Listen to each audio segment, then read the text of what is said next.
Hey guys, it is great to be live with you once again. Today I'm joined by Steve Baker, the pragmatic constitutionalist who just wrote a review of The Sound of Freedom. We're going to talk about what The Sound of Freedom is leaving out as Steve has investigated child trafficking. We're going to play the sound bites from the actual whistleblowers from the DHS and HHS regarding child trafficking. We're going to look at the realities of child trafficking, compare it to the movie, and also look at the concerning developments since Sound of Freedom has come up and the talk of microchipping children.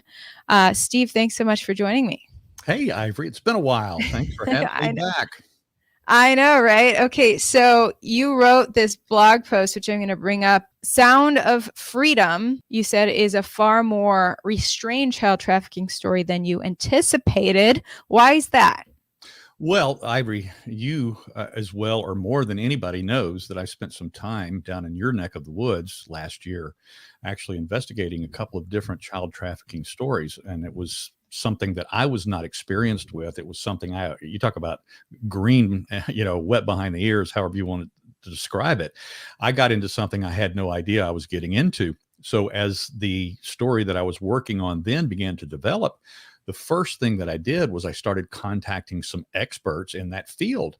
That eventually led me to speaking with a retired FBI consultant who spent 20 years with the agency as a human trafficking expert. And he consulted with law enforcement agencies all over the world on this particular topic.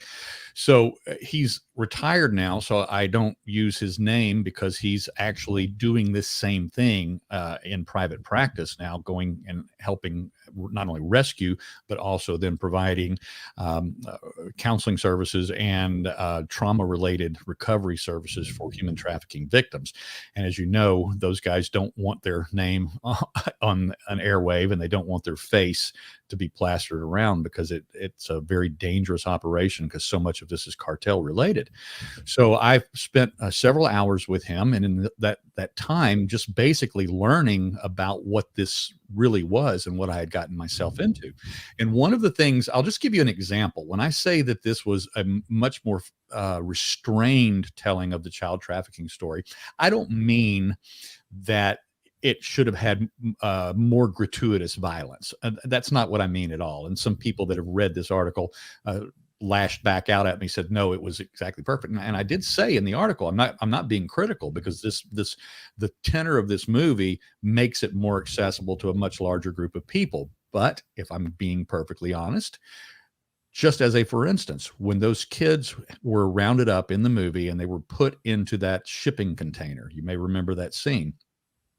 In real life, what likely would have happened, and this comes straight from somebody that was on the human trafficking task force for 20 years, he told me that the most belligerent or the toughest kid to deal with in that situation, they would have cut that child's head off right in front of the other children, left the body and the head with them in the back of the truck, the back of the van, the back of the shipping container, whatever the case may be, and that triggers immediately such a psychological impact on those children that from that point going forward, and it lasts for years, as soon as they do that, of course, they warn these children. They tell them that if you ever talk to anyone, if you ever try to escape, if you ever reach out to anyone for help and talk to anyone other than your handlers, then the same thing is going to happen to you. And we will also do the same thing to every member of your family.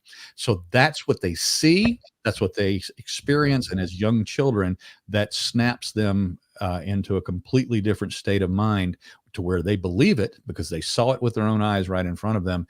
And they can literally, these handlers can actually leave these children alone for days at a time in an abandoned building or in transport at some other place. And these children will not even try to escape after they've witnessed that. And who told you this again?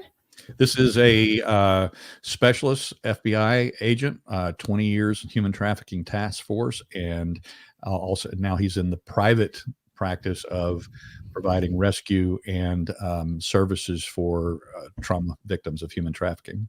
Wow. And like you said, that's taking place here in Houston, where I live, one of the biggest human trafficking hubs in America. And we're going to look at some more of the actual trafficking of children here in Houston.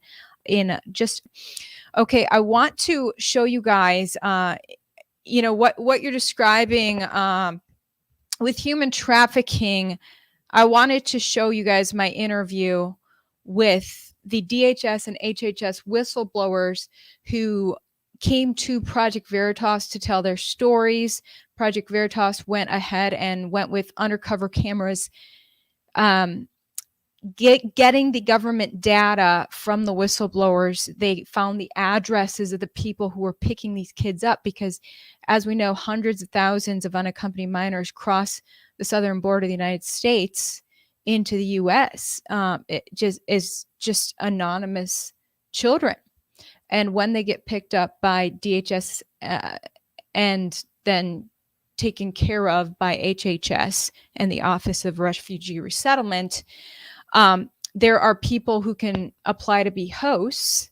So if this child is not just completely trafficked on the black market anonymously, they can also be picked up by a host, and the government does not check whether this is a safe person for the child to host with. And oftentimes the host then, the child disappears after being picked up by the host. Anyway, these whistleblowers describe it on my podcast here. So you guys witnessed the trafficking of children involving our own tax dollars.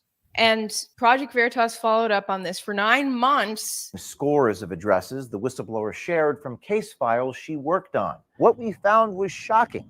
Young children living with multiple older, unrelated men. And in one case from Gulf Freeway in Houston, Texas, a young girl who admits to her female sponsor using her for sex work. ¿Quién te patrocinó? Una tía, pero me corrió en la casa. Bueno, porque ella me ofrecía, y a mí no me gustaba eso. ¿Te ofrecía qué? Me ofrecía con los hombres, pues. Pero ella, ¿cuántos hombres ella te obligó a estar con cuántos hombres? Bueno, con muchos, ni por. Porque no me gustaba lo que me decía.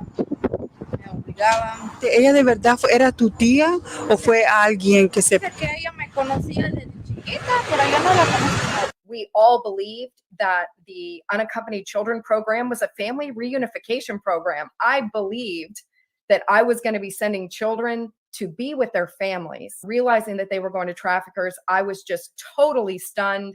And I didn't think at that point I could hear anything worse until Aaron's whistleblowing. When I saw that transnational criminal organizations were applying for and sponsoring these children, I really couldn't believe it. ¿Y dónde está tu mami? ¿Y dónde está tu mami? Anda en Guatemala. ¿La niña está sola en el apartamento? No. ¿Con quién? ¿Con su papi? No, están unos muchachos. Te obligaba a estar con los hombres. ¿Ella lo hacía en su casa o ellos te llevaban a otro lugar? No, en su casa. Porque no me gustaba lo que me decía. Me obligaban. Number two, to find out it's done in an organized way. It's, people don't want this to get out. HHS does not want this being talked about. This is not just an accident of government kind of stumbling through the problem. They built this entire thing the whole step of the way. You're saying that our federal government wants children to be slaves of the American people? I'll say that clearly, yes. That's Aaron Stevenson, the DHS whistleblower, saying that clearly, yes, from his look on the inside, our federal government is actually wanting to purposely traffic children to unsafe people. Well, I will say that I will always default on the side of government incompetence before I go to the malfeasance or the malevolence of government action. But I will say that in the things that I've learned since last year, since I was down there in Houston, that I am open to the fact that there are, in fact, elements of the government who are participating in this trafficking, because, again, the individuals who I've consulted with, first of all, told me that they operated off of what they called the 2% rule. And what the 2% rule was this. He asked me, he said, have you actually contacted the Houston police? I said, yes, I have. He said, don't ever do that again. I said, why? He said, because, he said, out of that police force of 5,000 officers, 2% of them are owned lock, stock, and barrel by the cartel.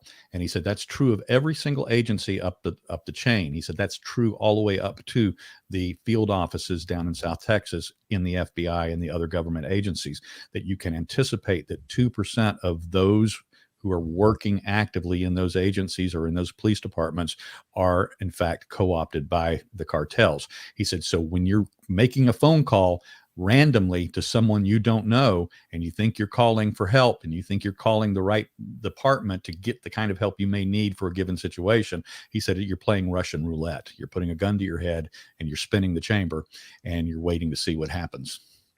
Wow. Well, yeah, I reached out to my police source when you tipped me off about children being trafficked in Houston, because your source had personally met these children and fed them at one point.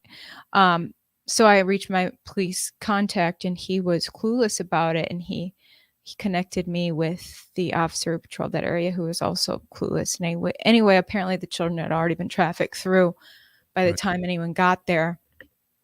But that's scary to think that police could be in on it. And I've also been warned away from certain of the actual charity groups and charity organizations that is ostensibly their function is to take these children in after they've been recovered or rescued. And in fact, what's happening is that they're being repurposed and put back into the system. And it may be a situation where even local law enforcement, because they're outmanned, they're undermanned rather. They don't have the resources to deal with the number of people that are coming across the border. If you've got 7 million illegal immigrants coming across that border just since Biden has taken office, we can only imagine what the real number is, those who have not been tracked, and how those children are being smuggled in, and they know nothing about them. And so because they don't have the resources and the manpower to handle that amount of what the cartels think of as product, they just get repurposed and moved back into another supply line, unfortunately, by government agents themselves, whether they know it and whether they realize it or not. Last time I was there on the border last year, there was tons of little kid clothes on the U.S. side of the Rio Grande, where people had come through the water. Tons of little kid clothes. Very disturbing. Well, you're mentioning some of the doubt and distrust of not only nonprofits, the government. Well, now a lot of people on the right are even distrusting Tim Ballard, who is this movie is supposed to be based on the true story of Tim Ballard, played by Jim Caviezel. Tim Ballard just addressed some false claims about him. And let me just play that. I don't know if you saw this, Steve. He posted it on his Instagram. Here it is. Hey guys, it will never cease to amaze me how far the godless leftist media will go to run interference for human traffickers. They're throwing everything at me right now. I just saw a post that seems to be trending in certain places saying that I am in favor of putting microchips in children so we can track them. It's complete baloney. I've never weighed in on that. I've never said anything. In fact, I'm very much against anything that would allow the government or others to control children. I just found out yesterday that I'm also apparently involved in trafficking. I run trafficking networks, or that I'm some Mason involved in strange Masonic practices. It's not going to stop. Expect every lie. At this point, I have been accused of everything but murder. So I want you just to expect more to come, including probably that I've killed people. Who knows? Hey guys, it will never cease to amaze me how far who knows? There's nothing they won't do to stop you from watching Sound of Freedom, to discredit everyone a part of the film, including me. But we're not going to let them do that. We're going to force the light into the darkness, force the conversations that in the end will rescue children. Thank you guys so much. And here is one of the rumors that he's addressing. He screenshot it, put it on his own Instagram. So there's an Instagram post quoting him. He says it's a false quote. I didn't say that. But this quote says, quote, "From what I've seen, I've become convinced that microchipping program is the only way to effectively protect our kids in the digital age. Get your kids chipped now. And he's like, I did not say that. I don't want to microchip kids. But a theory is forming that, and the first place I saw this concern about microchipping was actually Ian Smith Fitness, who I'm a big fan of his independent thinking. And he did this long post breaking things down. The first thing that concerned him was that he says, looking at the funders of the Sound of Freedom, which the New York Times and USA Today have reported that largely the Sound of Freedom was backed by rich Mexicans. And Ian Smith is saying one of those rich Mexicans is Carlos Slim, who is also, his son co-chaired the World Economic Forum Latin America. And Slim also donates millions to the Clinton Foundation. So Ian Smith is just saying, why would someone who's a Clinton backer, a WEF backer, be funding Sound of Freedom? Is there, do we need to take pause in our excitement? Because Ian Smith kind of said, Sound of Freedom is the rights BLM. The black square, the black square of BLM, that's Sound of Freedom for the right. Like, if you don't post like the Sound of Freedom hashtag, then you're into trafficking kids or something. Is basically, there's this peer pressure to, like, you better talk about Sound of Freedom, otherwise you're a bad guy. So Ian Smith is just saying, maybe we need to just take pause and double check that, there's not something more nefarious here. But Tim Ballard is saying, look, I am not a part of that. And I believe him. But I do too. Yeah, I would but there could be, there could be an agenda. The fact is, if you do some digging, there is a microchipping agenda. There's quite a few headlines about microchipping your kids. Right. And that exists.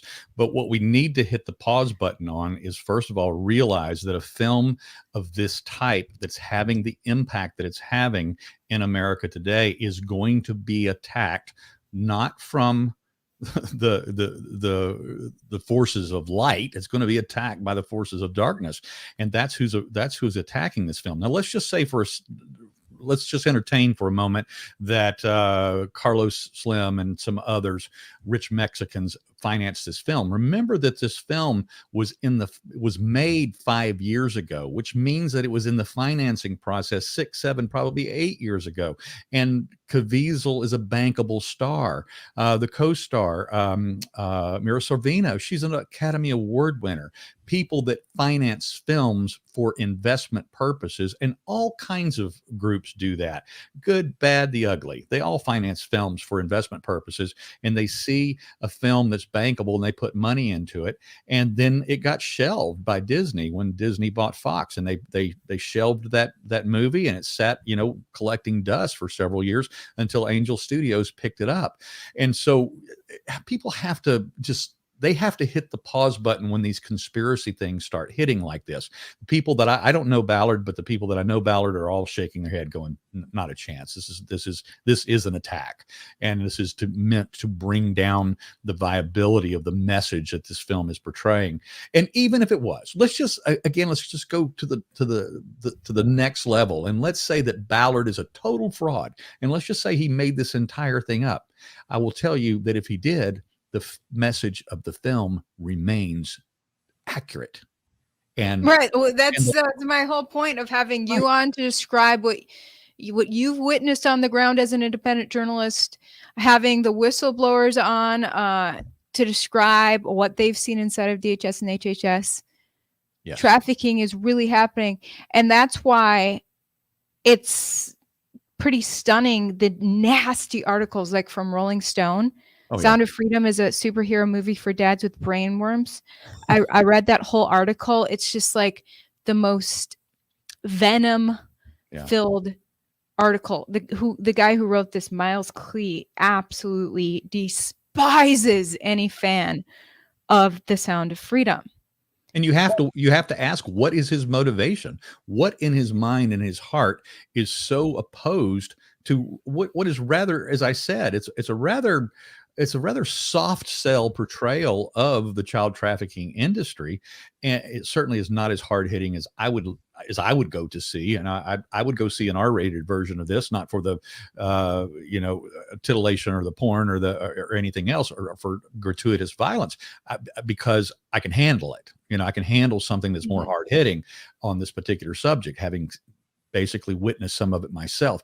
But the bottom line is that there's something wrong. And as I said in my own article, it comes down to these individuals who are attacking this in such a way that there must be something seared in their consciousness or in their soul related to this subject, which is mind-blowing. And I can only say that when I saw that quote being floated around that Tim Ballard was talking about microchipping, instantly I didn't believe it, and I started searching for the original source, and it doesn't exist. Right. Well, I can say that as someone from the mainstream media, I spent 9 years in mainstream media, that there is a heavy groupthink in my former industry, and that people learn to really think like each other and form this disdain for people who are on the outside of the mainstream media. And many people in the mainstream media grew to disdain these theorists who would talk about trafficking and obsess over trafficking, to the extent that when I left Fox and I started to get members of the mainstream media quietly coming to me from all corners of America, one member of the media who still is remaining anonymous, she came to me and talked about how she had a lot of evidence of trafficking in her city, and that her boss specifically turned down all of those stories because he didn't want to lie. He didn't want to align with the theorists out there, even though they had evidence to back up these theorists, right? That people were hurting and being enslaved in their city. And this despicable news director said, we're going to hide it all because we don't want to get identified with these theorists out there. So that's how much disdain has formed in the groupthink of mainstream media members. And when I read this Rolling Stone article, I think that's what's going on with this person's nasty writing about this film, is that he's so brainwashed with this disdain for a certain segment of America, which I think a lot of us get, that a lot of the media has genuine hate and disdain for a huge swath of Americans. He's just one of those people. He can't even see through the blinders of that to see that this film is a commentary on a very real, horrible reality that needs to be fixed. And I'm going to tell you the next thing that's going to happen, Ivory. As soon as we finish this, if it hasn't happened already, on one of our social media sites where this video is posted, where the stream goes up in permanent, archive, Facebook, YouTube, or wherever else, somebody's going to go into the comments and they're going to say, well, you understand that the reason why this movie was allowed to be released is because Ballard really does believe in microchipping kids, and this is going to scare parents into doing that. Well, that Ian Smith Fitness, his point was he was not saying Tim Ballard is in on this, which I don't think he is either. But his point was, he's saying that the media and Hollywood are allowing this to be in every theater and allowing it to not, the talk of Sound of Freedom to not be censored at all, because they feel it is going to play into parents' fears, and it is going to convince a bigger and bigger percentage of the parents to want to chip their kids. Do we withhold the truth of something that's happening on this planet, withhold the truth of something that's happening in our country, and withhold the truth of one of the most darkest aspects of humanity in order to not concern parents? We need to talk about microchipping and what the obvious ramifications of that might be down the road. Right. Yeah. My take is always shine light on everything. Let's talk about it all. So I Right. want to show some quick microchipping headlines because this is actually something that some parents do want, sadly. But real quick, thank you, Ed, for the super chat. Quote, it's actually very important that people see The Sound of Freedom in theaters. It creates a media buzz and helps this movement to fight traffic to keep growing. Don't wait to stream it. Please go. Oh, with that being said, Ed, I was going to keep it real with you guys that I haven't even seen this thing yet. I've just been, because I don't have someone to go with and I don't want to go alone. I asked my boyfriend to go watch it with me. He doesn't want to. He wants to wait for it to come out. He doesn't like theaters. So I need to find someone to watch this with because I don't want to go see a movie like that alone. You know, it's a heavy topic. I've heard other people say it's just too heavy for me to go see. It's horrible, you know. But to keep it real, I haven't even seen this. I've just been reading the articles. I've seen the trailer. Trailer looks fantastic. And I've, studied the trafficking of kids in my own news reporting, interviewing some of these people who were whistleblowers. But with that being said, I want to show you guys some microchipping headlines. So there was actually there's a show out on Netflix called Black Mirror, in which a little girl gets kidnapped or goes missing, and the mom is so afraid of that happening again, she puts a microchip in her daughter. And so they're highlighting it in this Australian article, and the journalist apparently went to a microchip company. It says, quote, one Sydney-based microchip company, Chip My Life, claims that they've been flooded with calls from parents wanting to get their kids implanted despite the technology not actually being available or approved yet. They show the trailer to the Black Mirror episode where this girl actually gets microchipped. And let me show you another one. We have this article from The Observer, quote, can we microchip our kids to prevent kidnapping? At least twice a day, a parent calls Brick Hill Security, Midtown Salon of Surveillance, with the same question, is it possible to implant a tracking microchip in their kid? If we don't get a call a day, the company's CEO, Todd Morris, told The Observer with a chuckle, I'll probably think our phone system is broken. And then it talks about how, look, microchips in your pets are actually just barcodes in case they turn up in a shelter. It's not a GPS tracker. So they don't have that technology yet. But this article is claiming that a lot of families actually are increasingly looking for technology to keep tabs on their kids. That's a 2015 article.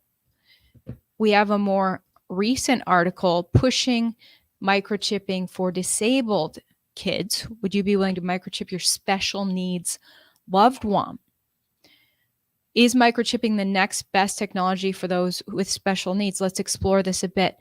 And it says, quote, without hesitancy, I would absolutely be excited to try this on our son, Kevin.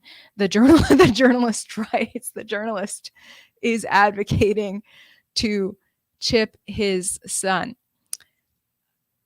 Newsmax highlighted what the World Economic Forum is pushing. Yes, they themselves are pushing tracking of kids. World Economic Forum, rational reason to microchip kids. If you don't believe Newsmax, let's go straight to World Economic Forum's website. Here it is. They said, quote, the limits on implants are going to be set by ethical arguments rather than scientific capacity. For example, should you implant a tracking chip in your child? There are solid rational reasons for it, like safety. Would you actually do it? Is it a bridge too far? Another important element is security. Remember when former American Vice President Dick Cheney's pacemaker was modified to prevent hacking? Even for life-saving technologies, proper ethical counseling and legal framing are a must. And, it's a very lengthy article from World Economic Forum talking about the benefits of putting a microchip and comparing it to all the pills, all the pharmaceuticals that you pop. It's kind of the same thing as popping a pill a day. You're taking all these pharmaceuticals, maybe just put a microchip in instead. Apparently, they're developing microchips that can mirror what pharmaceuticals do. But this World Economic Forum article, it starts by saying this article has been intentionally misrepresented on sites that spread false information. Please read the piece for yourself before sharing or commenting. So they're aware that WEF is getting a lot of hate. But isn't that something, Steve? All of this talk. Well, anybody that's going to put a microchip in their dog or their cat is certainly probably going to put one in their child too. And maybe that's too broad of a brush to paint with. Maybe people that wouldn't have a problem with putting that in their in Rover wouldn't put it in little Bobby or Susie for reasons that I would not recommend it, which is it's a bridge too far, as you brought up just a moment ago.